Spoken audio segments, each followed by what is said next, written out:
All right, let's start. We're getting some movement happening here. So, in order to make this demonstration even more interesting, we decided, let's actually get all the stuff off the table or off the stage, back onto the stage, because think of this as our flying trapeze act.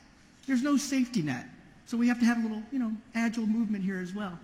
But we're going to be specifically talking to our developers and our operators. For all you hands-on technical people in the room, we want to speak to you right now about specifically what you might be doing on a daily basis and how you would interact with some of the technologies that you've heard about in Paul's presentation. So we're going to specifically talk to our developers, and I want, as a developer, for you to think about one thing for a moment. We know it takes a while to get your code into production. We know that it doesn't add any business value until your code reaches production.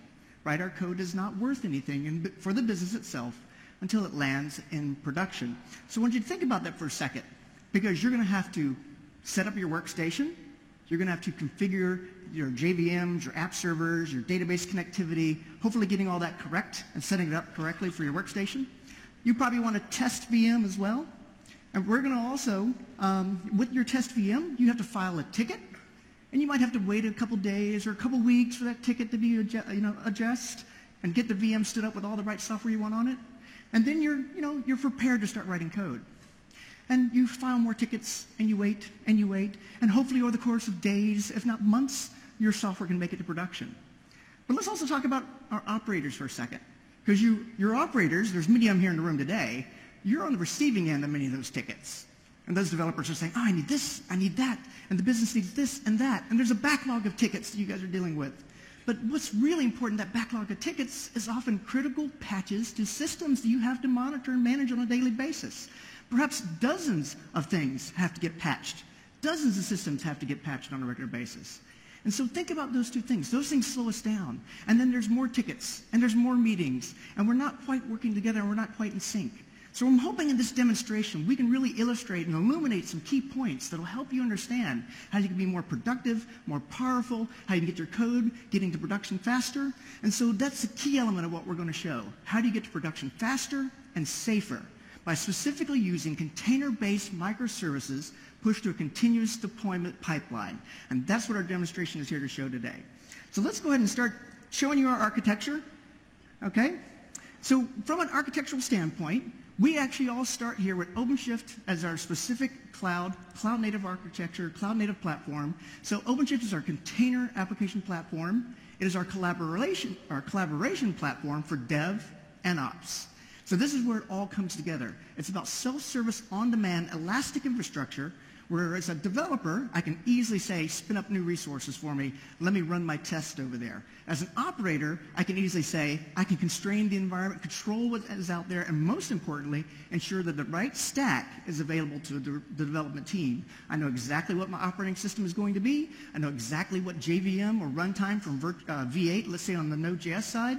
I know exactly what application server stack, what frameworks are going to be used. I know exactly what Maven dependencies potentially that are going to be used within that application. That's a key element, all within that collaboration platform. Then we've taken full advantage of this, in this case, of Jenkins. Jenkins, of course, is the world's most popular continuous integration solution. And with Jenkins, it's going to basically monitor our SCM, in this case Git, and it's going to ensure that every change that's made into our system gets through a continuous build, automated test, and then ensure that that immutable image, that one package, exactly like it was done in development, goes to QA and staging into production. We also are going to show you the JBoss Enterprise Application Platform, just newly announced this week, our Java E7 platform, our flagship middleware technology. It, of course, is a first-class participant in our deployment pipeline. It is one of our key microservices, and you'll see it. It's specifically the achievement microservice. We'll talk more about achievements in a second. We also have a microservice based on the BPM suite. So in this case, think of our business rule management system based on rules or our business processes based on JBPM. The BPM suite is the superset product that brings all that together for automated business rules and business processes, and you would edit those in the web browser. You're going to see that also. Another key element, by the way, of all these microservices is not only they're independently redeployable wholly on their own, that's a key aspect of microservices, giving you that business agility, but they also have their own databases. And you're going to see some of that also. So each of these has their own database. All of this runs natively within the cloud. And it's important to understand that our OpenShift environment can support traditional application architectures as well as cloud-native architectures. So in this case, stateful applications for first-class citizen. You also see here on the screen Wildfly Swarm. It's one of our upstream technologies where we take advantage of Java EE, specifically Java EE 7 on the Java 8 runtime architecture, and we bundle that within your application. So it's a fully embeddable Java EE application architecture inside your jar that you deploy as a single microservice unit. We're also going to see specifically Node.js. Okay, we have a Node.js application here also because in the case of microservices, you use the right tool for the job. And if Node.js is the right tool for your solution, you can take full advantage of that also, and you'll see that in our player identification service. Certainly last but not least is VertX. So VertX is another one of our upstream technologies and has a very special capability called the Event Bus. And in the case of the Event Bus, it allows us to connect all the way from the browser, let's say your mobile phone, from that mobile phone, interacting with it directly with a native WebSocket, all the way out to the cloud, through our entire set of microservices here, even to those databases, in an asynchronous, fully reactive way, and then back out to the browsers again. So VertX is our reactive platform that will connect all of these pieces together. It is the connective tissue of our application. So there's a lot here to show you. I mean, what could go wrong with this architecture, right? So we have a lot of ground to cover. But based on the mobile concept, I mentioned the mobile application there because you're going to get a chance to play along with us at an appropriate point. We're going to send you a push notification through the Red Hat Summit mobile application. So make sure you have that Summit mobile application installed, and we're going to send a push notification at the appropriate time to see if you guys can participate and become part of our private beta test, our small group of friends and family here. But let's just dive right in because we have a lot of ground to cover, and we want to get moving. The first person up here is specifically Joshua Wilson. And I want to introduce you to Joshua Wilson. He's on this side of the stage. He's got something really awesome to show us today because we just announced this past week Red Hat Developer Studios 10, which is based on Eclipse Neon. So in other words, that's your traditional on-desktop experience. And what we now have, though, is a cloud-native developer experience. And it's from Eclipse Che is the name of the project. And that specific project, of course, was sponsored by the CodeEnvy team, and they were part of our Dev Nation keynote just this past Monday. But what I want Joshua to do now is kind of give us just a little taste of what you can see in the Eclipse Che world. Thanks, Burr. What we have up here is the Eclipse Che new project screen. Before we can start editing code and jumping into the IDE, we actually need to pick a stack. So this is starting from scratch. And our ops team over there has set up several stacks for us, and they just recently added .NET for us. Oh, that's actually very critical and very notable. So think about that for a second. You saw that in Paul's presentation too. Just this past week at Dev Nation, we specifically launched .NET Core 1.0 with Microsoft. Not only did it just GA, and that was our announcement this past Monday, but it's now first-class citizen of Linux. And I want you to think about that for a second. All you C# developers, well, there's probably very few of you here, quite honestly, in the room right now. But for all you C# developers watching online, and we'll watch this recording later, you're thinking, wait a second. I can move all my skills to the Linux platform now, and that's fundamentally true, and that is a fundamental difference and a fundamental change in our industry. So think about that, and so I'd like us to try some C# now. What do you think, Joshua? Are you ready to just go for it? I could. It's set up, but I think I'd rather do some Java. Okay. All right. So I'm going to pick the Java stack, and I'm going to come down here, and I'm going to pick a REST template, and I'm going to kick that off, and it'll start it up. So wait a second. You click a button there. What about configuring a JVM? No, downloading, installing a JVM, getting my app server downloaded and installed. I configure data sources, my JMS message queues. And if you're an operator out there, you know what I'm talking about, right? It's a standalone XML. It's not needed. Our ops guys set it up. What about my JDBC driver? Mirroring production. So everything they got running in production, I have here now. So I don't have to worry about it. It runs on my machine because I'm running what is in production. Oh my God, it's a full stack image available for you right away. We're kicking off the IDE, jumping right in. If any of you have ever used Eclipse, this should look really familiar to you. I'm going to jump into this tree structure here. Let me zoom in for you. And I'm going to drill down on this stack. Oh, very nice. And open up a REST endpoint. And you can see I've got some get methods and posts and put, and there's a delete down here. I guess I should have warned all you guys. This is like a PG-13 demo. We're going to show you some code. Okay? Oh, no. I know that's not too normal. All right. That's awesome. So I see JAX-RS endpoint. That's my Java code. It's nicely templated. But how do I know this thing's really running on Enterprise Linux right now? I've got a terminal right here. Oh, my God. Now there's a terminal. Yeah. Okay, so let's see. Cat, let's see, system release. That should get me what I need, right? And I know some of you in the audience are thinking, I run that command all the time. Yes. RHEL 7.2. All right, fantastic. Latest and greatest. All right. I'm going to kick off EAP, which is also running in my container in here. And that'll get started. You can see it running in the command line down at the bottom.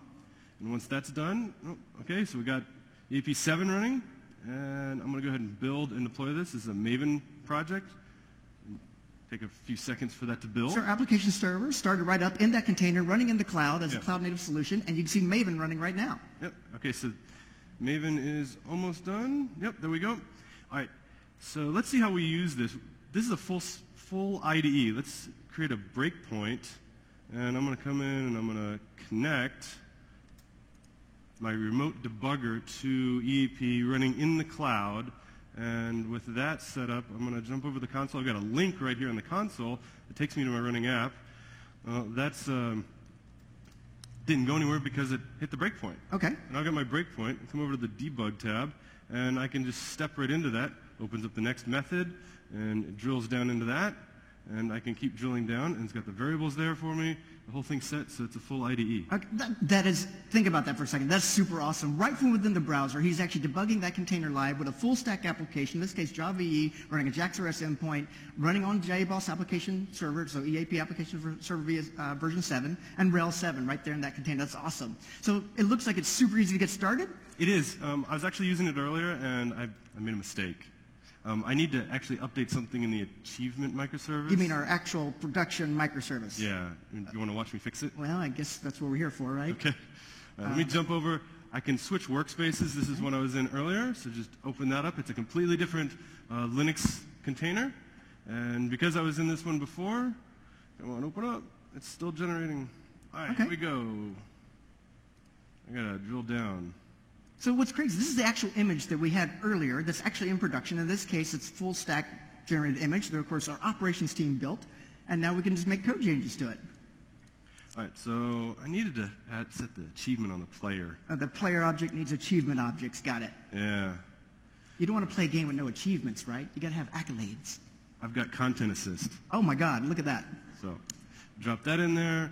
I've even got Git associated with it, attached to this. So I can use Git. I'm going to do a Git commit to this. Git commit. Got it. Yep, and this will push it down to those guys. Oh, right. So at this point, all he has to do is check in the code, git commit, git push, and then when you push that, it kicks off our deployment pipeline.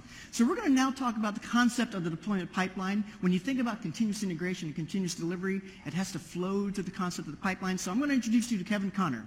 So this is Kevin Connor. He's our cloud enablement engineering leader. So he's specifically the guy responsible for ensuring that our middleware technology is optimized for, if we could get the pipeline up, it's optimized for the cloud native environment. So he specifically builds our images that would go through docker.registry.com, or sorry, registry.access.red.com, and those Docker images are available to you that'll download, and you can load them right into your OpenShift environment. So we'll try to get the pipeline up here from laptop 3 on the screen, but in this pipeline, and actually, let me say one thing about Kevin while we're all kind of hanging out here waiting for laptop 3. Kevin is by far and away the best software engineer I've ever had the pleasure to work with, and I mean that most sincerely. And my most favorite quote of Kevin is specifically the concept of his mind is like a debugger. So think about that for a second. If you're a technical person in the room, you're thinking, wow, his mind's like the debugger. My guess is maybe the mirroring dropped off. Let's check that real quick. I'm just doing that. It's always the AV thing or the networking thing that might get you. Fantastic. There we go. All right, let it refresh. So Kevin, if you could, walk us through, and you can actually see Joshua's change is still flowing right there in the development cycle. So please walk us through the concept of the pipeline. What do these stages represent, and what does all this represent here? Sure, Bo. So if you take a look at the pipeline UI, what we have here is we've got a pipeline for each of the microservices that we're running in production. It follows a pretty standard process. We've got a development, a QA, a staging, and a production stage. Within the development stage, what happens is the Git commit that's just been made by Josh, That triggers off Jenkins, which will kickstart the pipeline. That in turn kicks off a source-to-image build within OpenShift, which will create an immutable container for us. And we use that container throughout the rest of the pipeline. Final stage of development is obviously testing, so we'll do some unit testing and integration testing just to make sure that it's good enough before we promote it to QA. So all that automation is happening with Jenkins. It's looking for changes within our Git repo, our specific, source control system. It could be another thing beside your Git repo, and it takes that build and moves that immutable image down the pipeline. So it looks like we just entered QA now. So what happens in the QA phase? So in QA, we have more resources there. So having done the unit testing and integration testing, what we're really trying to do here is add some load tests, so stress the application. We're trying to make it fall over by putting a lot of load onto the application just to see if we can tease out some issues within that area. Okay.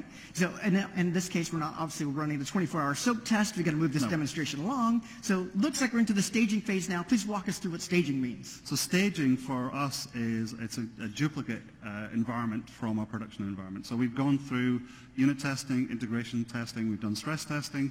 We now want to make sure that there's nothing which is maybe connected to the environment that we're running in that's going to trip us up when we get into production. So we put it there, we just run some final tests, make sure everything's okay, and then once we're happy with that, we can then promote it into the production. Okay, and I see in production we have both these blue and green balls. Explain to the audience, please, what this concept of blue and green means. So for this microservice, we've decided to use a blue-green deployment model, and what that means is when we put it into production, we're actually creating a second instance of the microservice. We'll then run some checks, make sure that it's ready to go, and once all the readiness probes and everything have passed, we have the ability to switch over 100% of the live traffic from the previous one, which was the blue image, to the new instance of the service, and that's now green. Okay, and it's super cool. I actually saw the traffic. As you can see, it's simulated here, and specifically transactions coming from Kyle, I think, working on the game right now. But you can see it's coming into their green environment. So our green is now the active environment. Yeah, that's correct. That's fantastic. Okay, so remember that thing I told you earlier about having that Red Hat Summit mobile application? Okay, not yet, but be ready. Okay, we have even more to show you. So you saw some great stuff there with the development environment. We saw our pipeline, and specifically what happens with that code change. Now let's show you yet one more thing. So here's Kyle Buchanan. Kyle Buchanan is part of our customer portal team. So if that customer portal that you guys interact with on a regular basis to file your cases and look through K-based entries, this is one of the folks representing that team that helped build that architecture. He is specifically a front-end designer, front-end engineer. And in other words, he's a JavaScript badass, so just keep that in mind. So Kyle is going to walk us through this amazing game that he's created. And Kyle, please show us what you got here. All right, sure. Thanks, Bert. So what we've done here is we've created a game called the Enterprise Splash Platform in the Spirit of Summer. Since it's summer, it actually didn't feel like summer this morning here. But and not in San Francisco. No. But anyway, so this game was built using Angular 2 with TypeScript, and we were using an HTML5 game engine called Phaser, which uses either Canvas or WebGL. And then, as you can see, well, actually, as you can't see, Okay, we'll try to replug this in. Maybe. We'll reset the AV on that, and we'll see if we'll get this thing to come to life. Okay. Well, what you should see is these balloons flowing up from the bottom and getting silky smooth. All right, there we go. Okay. We're getting 60 frames per second with this, so it's a great game engine. And so the whole point of this is that I joined the game, and I joined the purple team, and I got an awesome gamer or username of Neon Roar. Neon Roar, awesome. And so I'm going to just sit here and start popping these balloons. And as Burr mentioned earlier, each time we pop a balloon, it's a transaction. So it goes through a WebSocket from the browser, goes to Vertex, our game bus. From Vertex, then it goes to our scores and rule engine, BRMS, where it aggregates all the team scores, throws them up on our leaderboard, and on our leaderboards and our scoreboard, and then score achievements. Yeah, so I'm just going to keep playing, and I'm going to try to get 10 points here, and you'll see that first achievement pop up. There we go. Splish Splash, 10 points. 10-point achievement. Fantastic. So this is super cool. Think about this for a second. This is purely a web application at this point, and it's absolutely amazing. You get full animation, full frame animation, and then you can also see, and I'll play my version of it here too, you can kind of see we have the ability to play the game, and you just punch these little balloons. And this is super addictive. When we were supposed to be working and kind of building out, the overall demo and infrastructure, we ended up playing the game way too much. We really did. And so there's a lot of changes we can make. If you remember that Wildfly Swarms microservice I told you about earlier, when we make a change specifically to that, that pushes our configuration changes out. So you'll see that here in a moment. But this is specifically something that's pretty awesome. Okay? So we got a chance to play the game there, and you can see we're specifically on the green I background. think you need to stop, Burr. Oh, It's just too much? Too much. It's Are you- addictive. Okay, and you're beating me too. Yeah. Okay, we'll have to come back to that. But you're going to get a chance to do this also. So keep that in mind. Every balloon pop you see specifically is connected through a WebSocket, goes out to Vertex, hits all those microservices in the back end, runs around the cloud, hits those databases, comes back, and updates those two dashboards you see right there in real time. So think about that for a second. We're just punching those transactions right through the system. But let's show you now some of the back end. I want to now walk you through the concept of where those business rules specifically come from. And so in this case, I'm going to take on the role of the business analyst. And your business analyst is also a first-class citizen of your DevOps and deployment pipeline. Because this architecture you see here is based on our JBPM and Drools technology. In this case, it's the BPM suite, which is the superset of the BRMS. It's all one product. And in this case, I can do declarative business rules, or in specifically declarative data objects, like you see on screen now, and this allows me to participate as a developer without actually writing any Java code. So that's a fundamental concept that I hope you guys kind of grok. I can actually make changes. So if I want to come in here now and add a field, let me click on the add field. I can add the nickname, if I type correctly, nickname for my player. I can pick its data type, and we'll just escape out that. I can show you the persistence associated with this object, so I can see there's these different fields associated with this, and of course, an achievement relationship. I'm defining my data model now as a business analyst using a web browser-based application. And every change I make here, and I do a save, it does a git commit, it does a git push, it kicks off a deployment pipeline, it does a full Maven build. It is a first-class citizen of the whole pipeline, just as that Java program you saw earlier. Let me show you a couple of other aspects of this. Actually, let's show you the 10 that you saw earlier. So this is the 10 points that you just saw Kyle earn inside the application. So splash, you got a minimum score of 10, you get that 10-point achievement. Pretty awesome. I'm actually going to go over here now to specifically this is the consecutive pops decision table. So in this case, it's just a spreadsheet and used in the web browser. You could use a real spreadsheet also to declare your business rules. And let me zoom back out so I can actually add a new row here. Okay, let me get this correct. It's always hard to type in front of a whole large audience, but let's see if I get this spelled correctly. All right, whoop, I have to spell it correctly. Kevin, you're supposed to make sure I spell things correctly. There we go. Pops 3, and this is the Splash Apprentice. Dun, dun, dun. Did I get that right? Looks like it. 3 in a row. And I did not spell it correctly, did I? Let's look at it a little bit bigger here. Yep, you got an extra T in there. This is what happens when you don't bring your reading glasses up on stage. Fantastic. Okay, so at this point, once I make that change, all I did is add a row to the spreadsheet. I just hit save here. I give it my git commit message, because again, that business analyst is first class citizen of the pipeline. I say 3 in a row. That's what I just added. I hit save there, and that actually will kick off the pipeline. So Jenkins is going to pick up that change as it sees it make that git commit, and it's going to run it through the entire pipeline, all that automated build, all that automated testing, same kind of concept as you saw earlier with our Java change. So that's how we would change and alter our backend. And so you'll see that as we start playing the game a little bit more. But we've got more things to show you, so we're not nearly done yet. I also now want to introduce you to the concept of operations. You saw the development aspects of the system so far. I want to now introduce you to a fellow named Jason D. Tibbers, and Jason is our OpenShift engineering team. He is also the person who first introduced me to Ansible, but most importantly, he has the most radical, awesome beard of anyone here at Red Hat Summit. Yeah? So he is he's not only representing operators, he is in fact the operator running this entire live system that you're seeing right now live on stage. So no, we're not keeping our operators in the back behind the curtain anymore. They're front stage, they're front and center. And so Jason's going to walk us through specifically how he uses Ansible Tower, how he uses the OpenShift console, and how he uses CloudForms in an operational sense. So Jason, please dive right in. Sure thing. As you mentioned, Burr, we're using Ansible again this year, just like we did last year. We have a fully automated playbook that spins up our instances, configures everything all for us with the click of a button. We've added Ansible Tower this year as well, so it makes it easier for me to share the playbooks that I've created with other members of the team, and it also gives me a way to easily see at a glance, what the state of the system is. So here we can see we had a couple of failures before we actually had a successful run, and if I click on one of these failures, I see that I would see that it actually gives us a highlight of what actually failed, and I can dig in and figure out, how to solve the problem. And then, we run it again, with the successful run, and we have the environment that we're using up on stage. Well, and if you have complicated playbooks, right, there's going to be success, there's going to be failures, there's going to be numerous operations that happen there, and I love the fact you can drill down on those. And I'm not just simply looking at a YAML file in this case. Exactly, Burr. So let me jump into the OpenShift console here. You were talking earlier about how OpenShift can actually run stateful applications and not just cloud-native applications.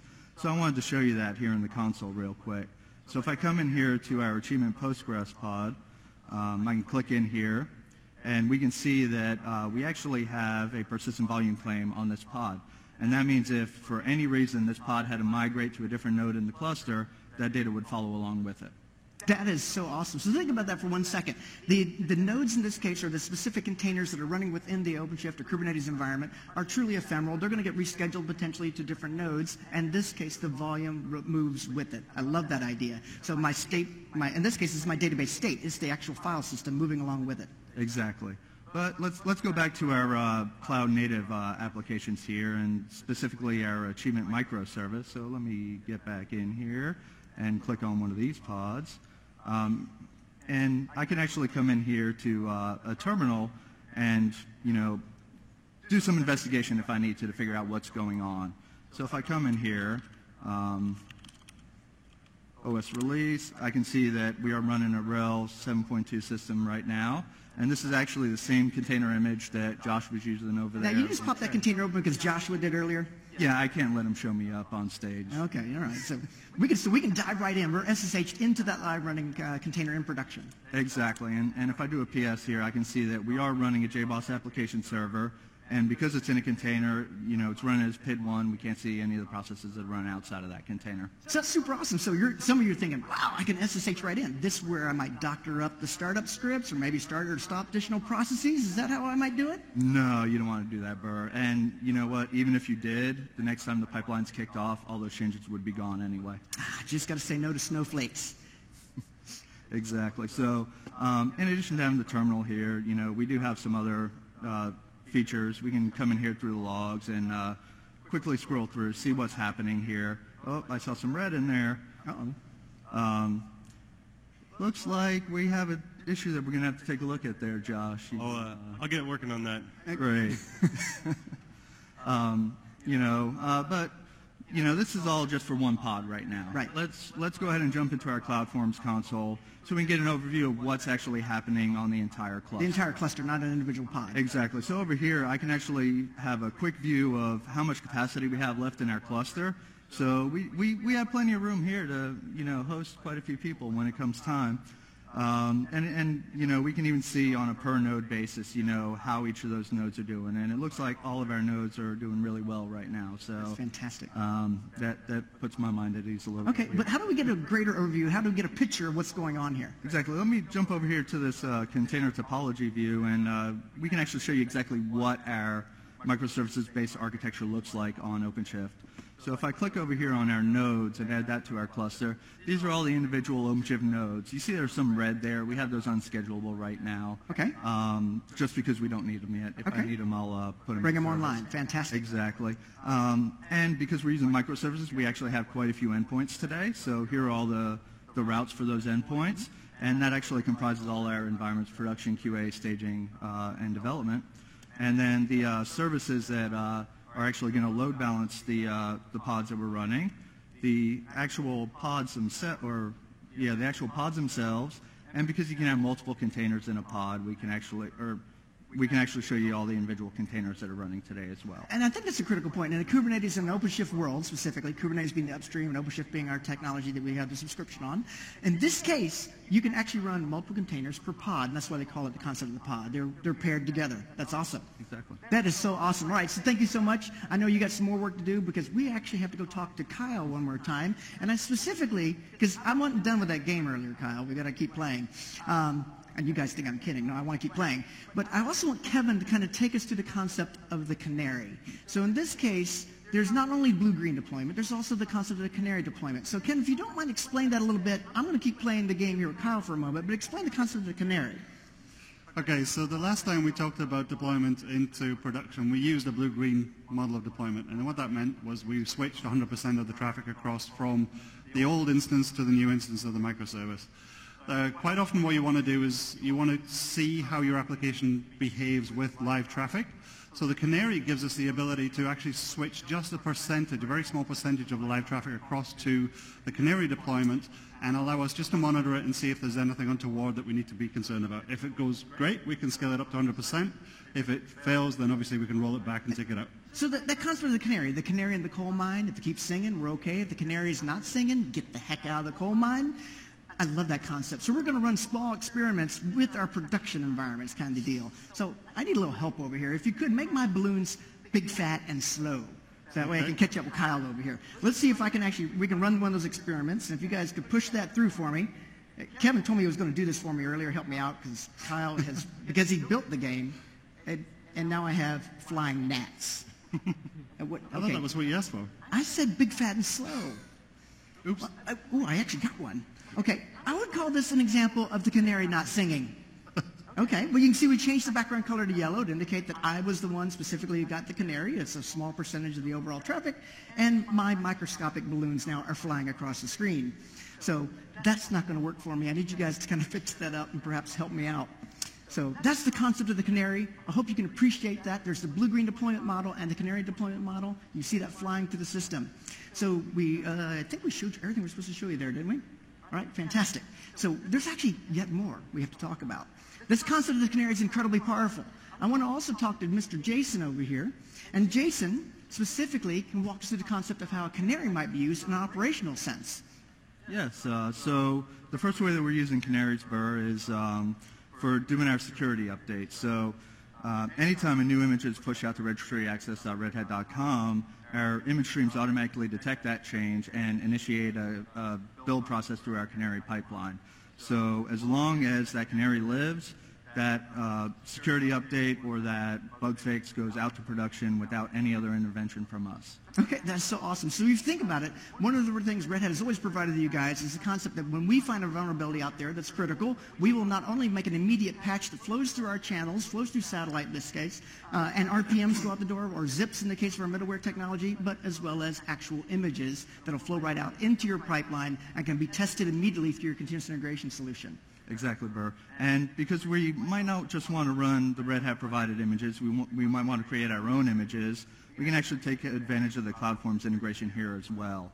And one of the things that it gives us is whenever a new image is put into OpenShift, it will automatically initiate a smart state analysis scan for that container image. And then if there are any problems found, it will mark it as non-compliant and will prevent that image from actually running on our cluster. So that's super awesome. And we also do have automated regular scans to do the same thing for images or the containers actually running in production as well. I got to tell you, I absolutely love this concept. So, you know, if you think about all those images you might have out there, you're working with the development team. It might be introducing different things to the actual production system. But in this case, the deployment pipeline is ensuring that we test it all, we build it all, we validate it all. We have an immutable image that flows to that pipeline. And if patches have to happen, they can be made. And a canary build can run out in production and ensure that just a little bit of testing is done there, that it's all 100% valid. So think about that for all you folks with all that big backlog of tickets I mentioned earlier. You're waiting to run those patches. Now it looks like we can automate all that. Exactly. Okay. Now you guys are probably thinking, wow, this guy's been talking a long time already. He's showing us a lot of crazy stuff. But, you know, I'm thinking they might want to actually play our game. What do you guys think? So you guys, did you get that push notification from the Red Hat Summit mobile application? We probably need to mirror our dashboard there. So if you would, actually, let's see laptops. Okay. Oh, we already have 300 players in the game. That's fantastic. We'll give you the URL as well. So we'll let a few more of you in. This is just our private friends and family beta. But you will see that it's red.ht/keynote2016. Okay? And don't tell anyone else. We just want all of you folks right now to enter our game and start popping those balloons, because you guys are going to get a chance to see the balloons, see your updates in real time, see your name that we assigned to you show up on our leaderboard. Look, Neon Roar is way up there in the first place. You see Jade Gecko is moving past second place there. So, and you guys are probably thinking, where do these names come from? Yes, we auto-generated them. Some of them are kind of funny because we learned over the last several years of doing these presentations, if we allow you to type in your own name, we get some really unusual names. A lot of people named Richard, I think, you know, things like that. So we don't let you type in your own names anymore, but we do let you have fun playing our game. But in this case, think about this. Every transaction you're pushing into the system is going through that backend set of microservices and then landing in production. So we are now up to 700 players, and you can see you already have 58,000 transactions into our system just in the few seconds we've been playing now. So this is absolutely awesome. You can see our leaderboard updating, our totals updating based on various transactions moving in. But we actually have something else we have to show you. So if you guys could pay attention for a second, everyone's now on their phone like this, okay? Okay, so really, we got another thing to show you. Okay, I said stop. Do I have your attention now? Okay.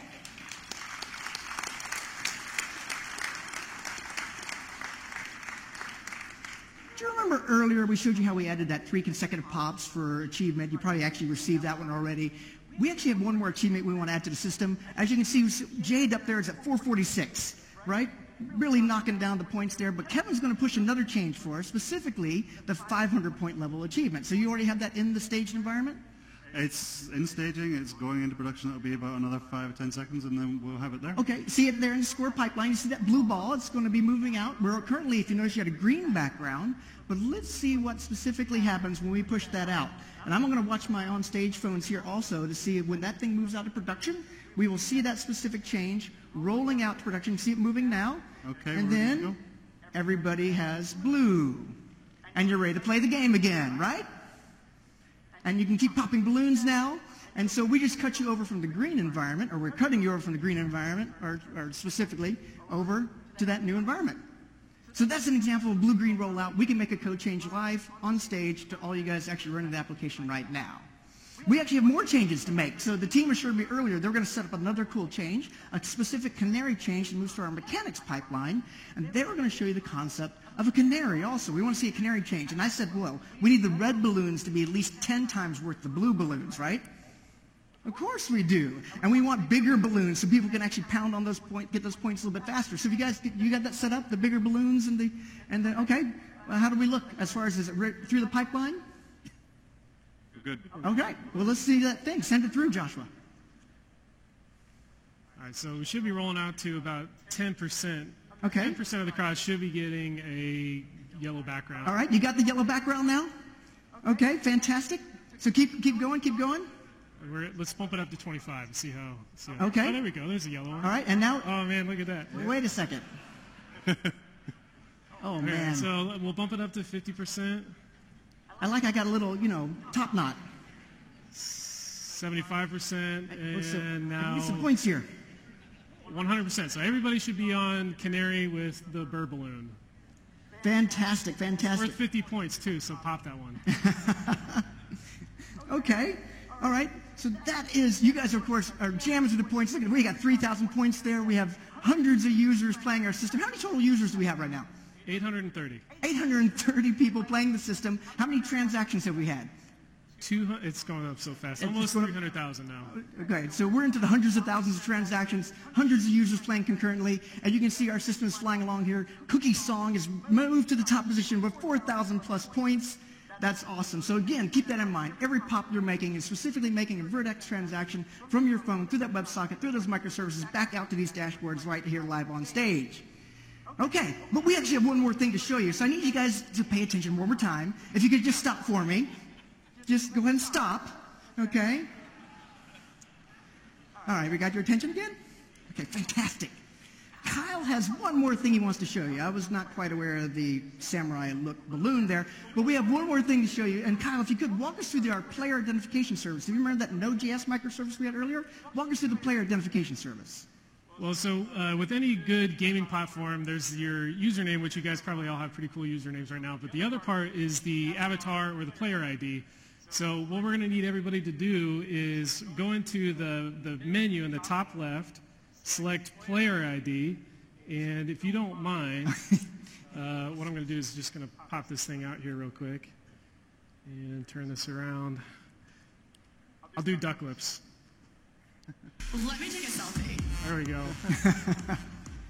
All right, Okay. so what I'm going to do is I took the picture, I'm going to upload it, it's going to send it through our pipeline, and look at that, Bert. It gave me 500 additional points. And we already have people putting in their player identification, specifically managing their images. And of course, you probably picked an image off your phone, but you can just take a photo now live from your phone, move that into our system, and you will see them start to animate around this 500. This is actually 5,000 pixels. Up to 5,000 people can upload their image right now, and upload it into our logo. So feel free to take that. Well, we have some twofers going over there, getting those images in place. Fantastic. So you are now a participant in our demonstration. You not only popped balloons and drove thousands of transactions into play, you now also took your selfie. So that's the power of participation. That's what Red Hat Summit is all about this year. So thank you so much for actually making that contribution today. But there's a nice one going on over there. It's fantastic. So in closing, let me just say a few comments. You guys got a chance to see OpenShift, our cloud-native application platform, the container application platform, that collaboration solution for devs and ops. You guys got a chance to see our pipelines in action. You got a chance to see, dev, QA, staging, production. You saw blue-green deployments and you saw Canary deployments. You saw CloudForms and Ansible and OpenShift all used from an operational standpoint. And you saw all those amazing things happening with our specific microservices. You saw the cloud-native developer experience with Eclipse Che. So this is the future of where we're going. You're going to get a chance to see all this going forward. I encourage you to go check out the OpenShift booth in the Partner Pavilion. They have more pipelines there to show you. You can certainly talk to any of us here on stage. And if we could throw up the winners there. We have the winners? That's awesome. So Sunset Player, #1, we actually have prizes for you if you're on this top 10 leaderboard. Come see us after our presentation and we'll give you those prizes. But at this point, let's throw it back to our MCs. Thank you guys so much. I hope you enjoyed our presentation.